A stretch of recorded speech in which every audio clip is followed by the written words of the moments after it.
membutuhkan kekuatan Roh Kudus, urapan-Mu, dan itu turun atas kami semua. Terima kasih Tuhan Yesus. Dalam nama Tuhan Yesus kami berdoa. Amin. Ya, silakan duduk kembali. Ya, kita terhubung dengan Tuhan.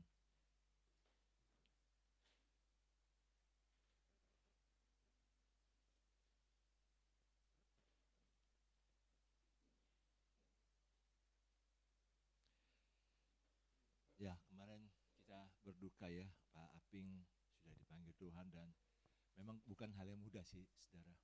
Dan kita pikir sudah mau hampir lewat, tapi masih bisa bertahan. Baru kemarin kita sudah rasa, wah ini memang sudah waktunya. Tapi kita nggak tahu, makanya kematian itu tidak ada yang tahu kapan waktunya. Kematian itu tidak ada yang tahu kapan waktunya. Tapi kita harus siap sih semuanya. Kalau kelahiran masih bisa ditentukan ya, melalui sesar gitu lah. Tapi kalau kematian nggak ada yang tahu.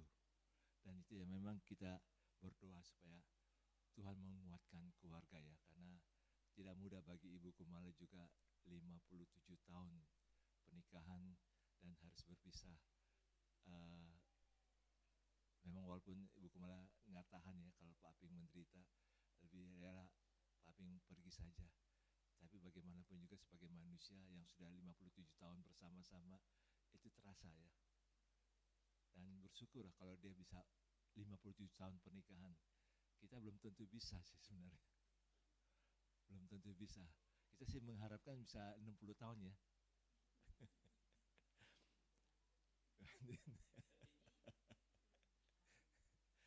Ya.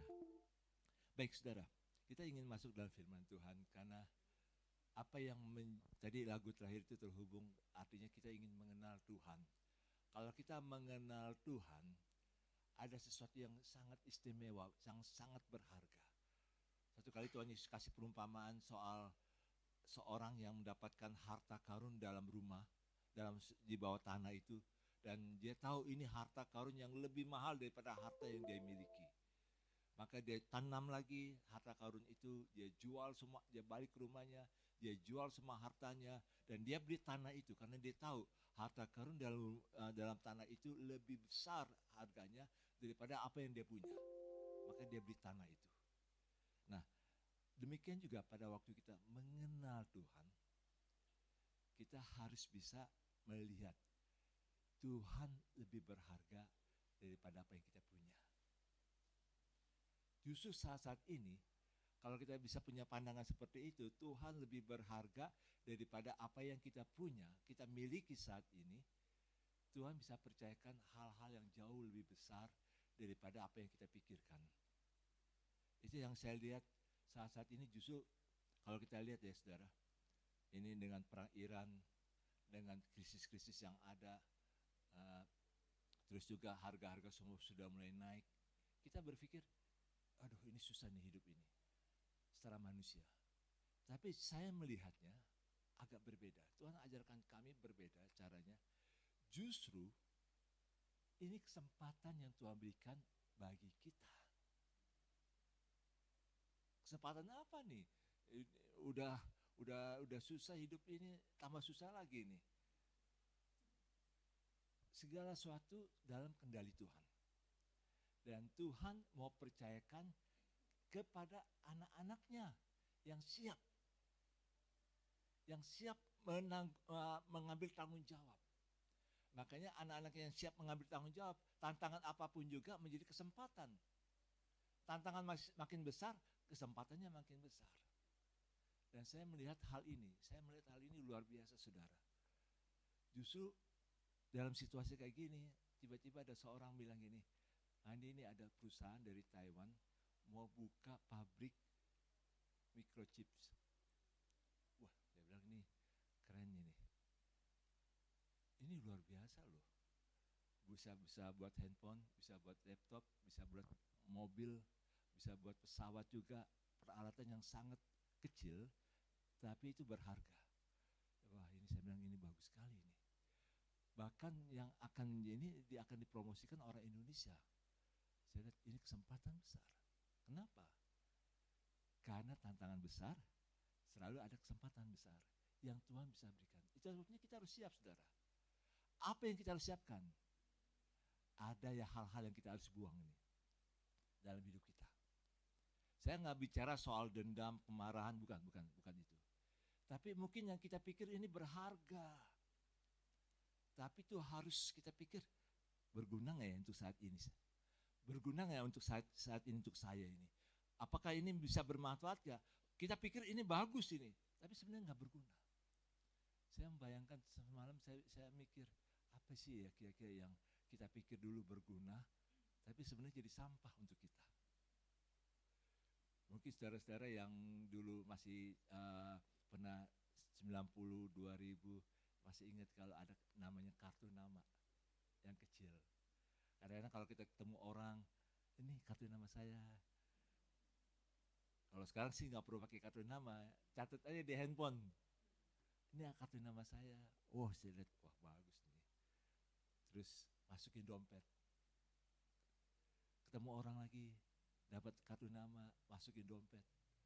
Akhirnya yang penuh di dompet apa?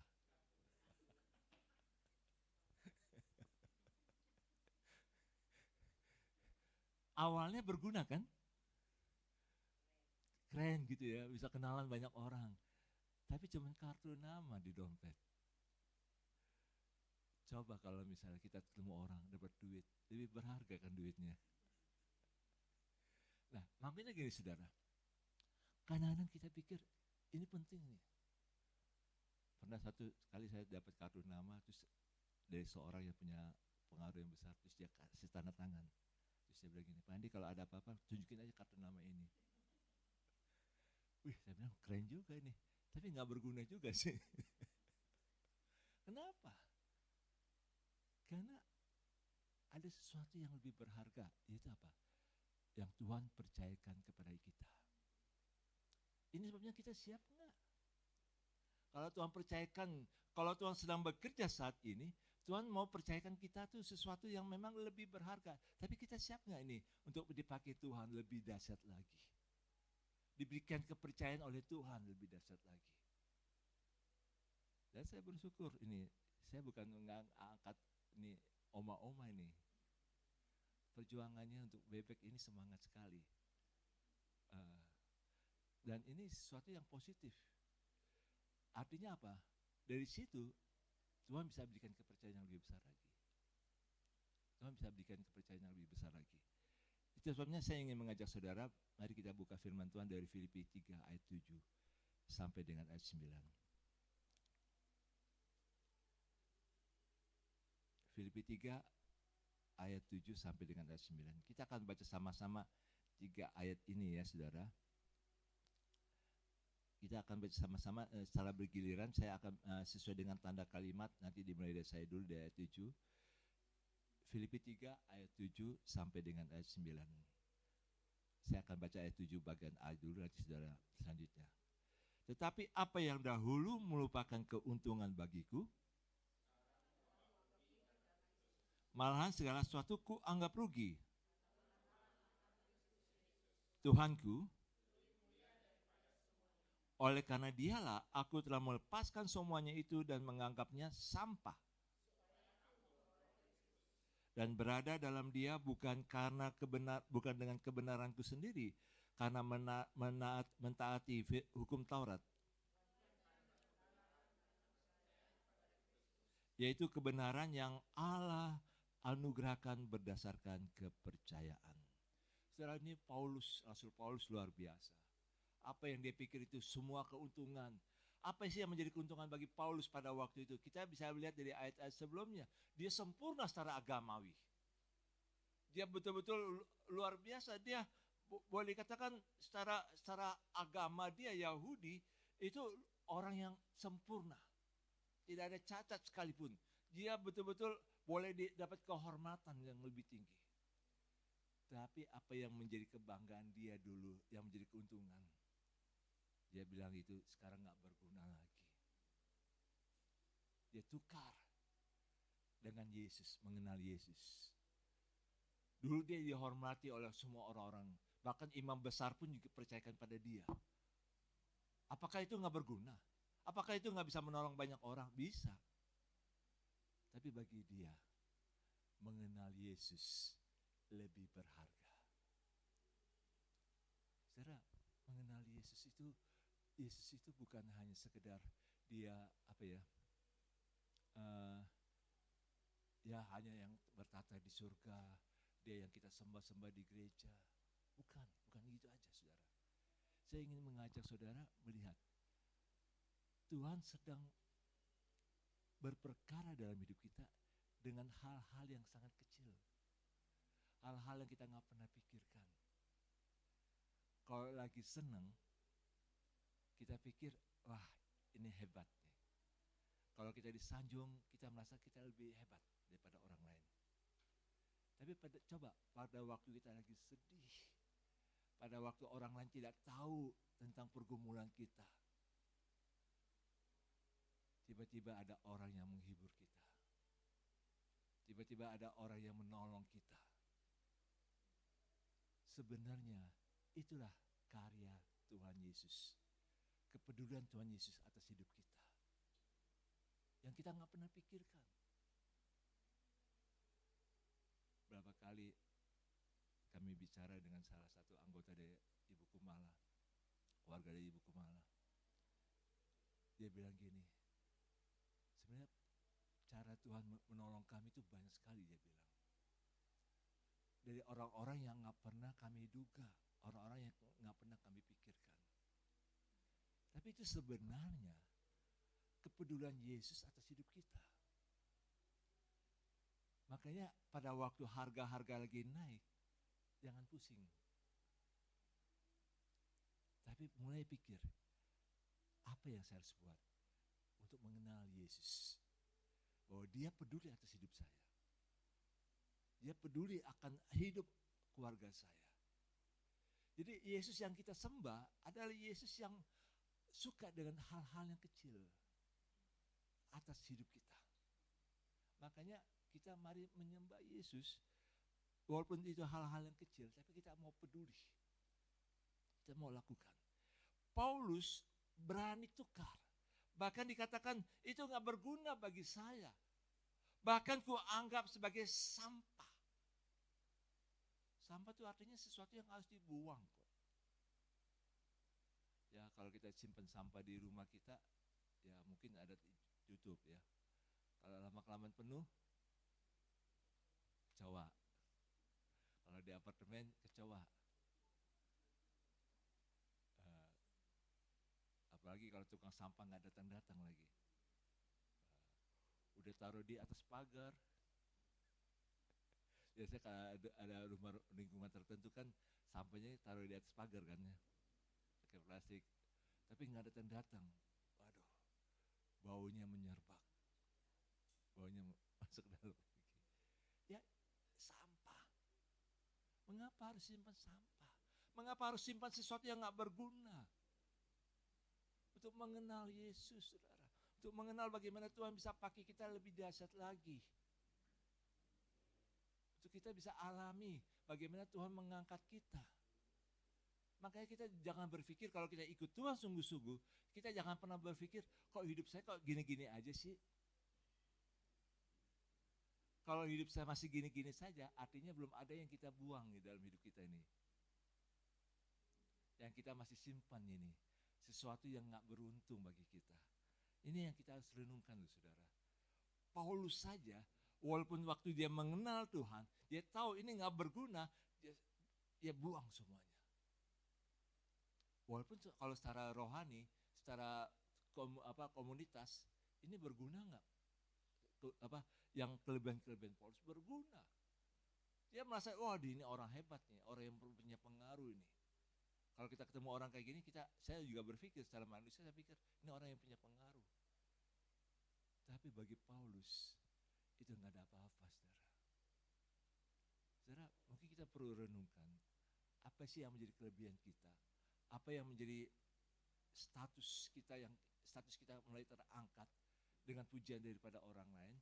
Tapi sebenarnya itu bukan sesuatu yang berguna bagi kita untuk mengenal Tuhan kita.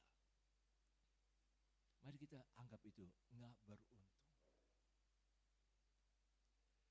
Suatu kali ada seorang teman ya dari kedutaan tulis cari kertas. Dia bilang gini, nanti kalau urus visa, bawa kertas ini. Apa berguna nggak bagi saya? Enggak. Ngapain saya ke Amerika kalau nggak ada gunanya juga? Jadi saya nggak perlu pakai itu. Kenapa? Karena nggak berguna untuk tujuan hidup saya. Wah kan Amerika tuh enak itu. Iya memang enak. Tapi jalan ke sana pun juga nggak bisa tidur 3 hari, saudara. Pagi bangun, kalau sudah ke Amerika, jam 2 aja udah bangun. Karena masih jet lag. Dan itu susah. Banyak orang yang mengalami kesusahan di situ. Tapi ada sesuatu yang tidak berguna, jangan kita simpan. Termasuk apa, saudara? Termasuk uang harta kita. Masih ingat Sakyus? Waktu ketemu Tuhan, dia bilang, setengah dari hartaku, aku berikan kepada orang miskin. Dan kalau ada orang yang pernah kurugikan, aku ganti 4 kali lipat. Wah ini sih orang kalau ketemu dia ini pasti seneng ini. Ini tukang pajak loh. Ini suka peras orang. Tapi orang ini waktu ketemu Yesus, dia tukar semua hartanya itu dengan mengenal Yesus, pribadi Yesus. Itu sesuatu yang sangat berguna, saudara. Jangan sampai kelebihan kita, status sosial kita, maupun juga bagi uang kita, itu yang membuat kita tidak mengenal Tuhan. Tidak mengenal Tuhan. Oh kalau begitu salah dong, kan kita butuh uang. Iya, kita butuh uang. Tapi jangan sampai uang kita membuat kita tidak mengenal Tuhan kita. Saya ingin mengajak saudara, biarlah kalaupun juga kita diberikan Tuhan berkat. Mari kita lihat bagaimana kita bisa dipercayakan Tuhan sebagai bendahara kerajaan. Saya ingin mengajak saudara gini, saudara. Mari kita lihat, mulai belajar. Uang yang ada pada kita, itu merupakan kepercayaan Tuhan. Saudara diberikan kepercayaan gaji 5 juta per bulan. Mari kita melihat 5 juta per bulan.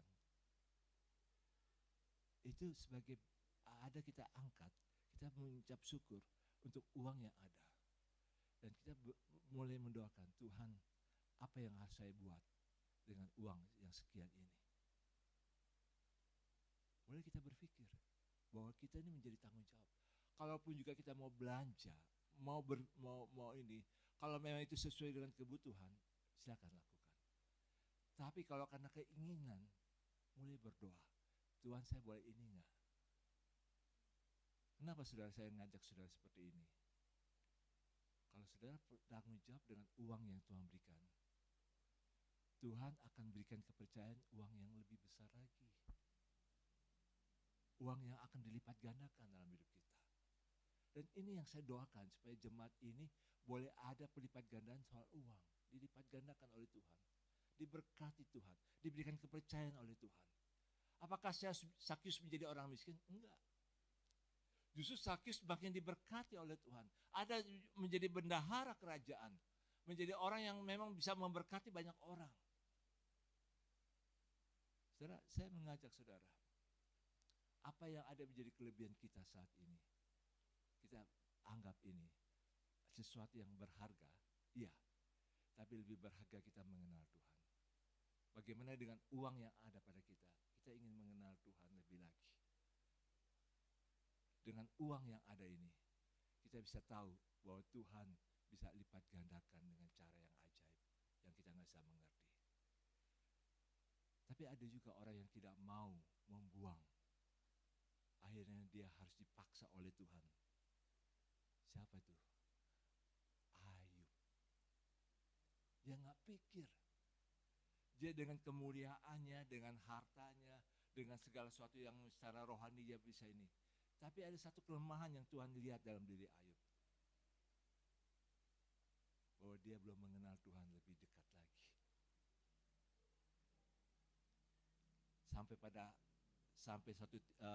Sampai semua anak-anaknya, hartanya habis, sampai istrinya bilang kepada Ayub, tinggalkan Tuhan. Sampai teman-temannya, 3 temannya yang paling dekat bilang, kamu nih berdosa. Ayub stres, sampai boleh katakan dia betul-betul hampir menjadi gila. Orang kalau mengalami seperti Ayub ini, saudara, boleh katakan bisa gila. Semua habis, sakit melanda dalam dirinya, sangat menderita. Tapi di akhir kitab Ayub, Ayub katakan kepada Tuhan, dulu aku mendengar tentang Engkau dari orang lain. Sekarang aku mengenalmu lebih dekat lagi. Saudara, mengenal Tuhan itu sesuatu yang istimewa. Jadi kalau kita semakin kenal Tuhan, semakin Tuhan akan percayakan kepada kita. Jangan pertahankan apa yang berharga di tangan kita. Mari kita mau mengatakan, aku ingin mengenalmu Tuhan lebih lagi. Lebih lagi. Supaya apa? Kita diberikan kepercayaan oleh Tuhan. Kita diberikan kepercayaan oleh Tuhan. Saya belajar banyak juga dari orang luar. Saya juga belajar banyak dari orang yang usianya masih 39 tahun. Dan saya lihat ini orang luar biasa. Bukan karena dia punya potensi yang luar biasa, punya kelebihan-kelebihan yang luar biasa. Tapi dia punya hati. Semua bisnis dia lakukan untuk pekerjaan Tuhan. Terhubung dengan pekerjaan Tuhan. Saya bilang ini luar biasa. Anak muda, umur 39. Diberikan kepercayaan yang besar lagi. Bahkan dia lagi dipromosikan untuk jadi direktur di pabrik microchips itu. Wah, saya bilang ini luar biasa. Saya berdoa supaya di antara kita itu boleh diberikan kepercayaan Tuhan seperti itu. Walaupun masih muda, tapi Tuhan berikan kepercayaan. Dan ini orang-orang yang memang luar biasa. Saudara, mari, apa yang ada pada kita ini, kita anggap, apakah ini jadi beruntung bagi kita?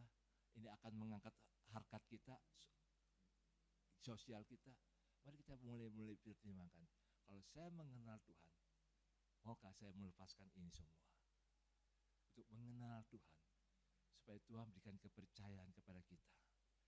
Paulus mengatakan dalam terakhirnya, malahan segala sesuatu ku anggap rugi, karena pengenalan akan Kristus Yesus Tuhanku lebih mulia daripada semuanya itu.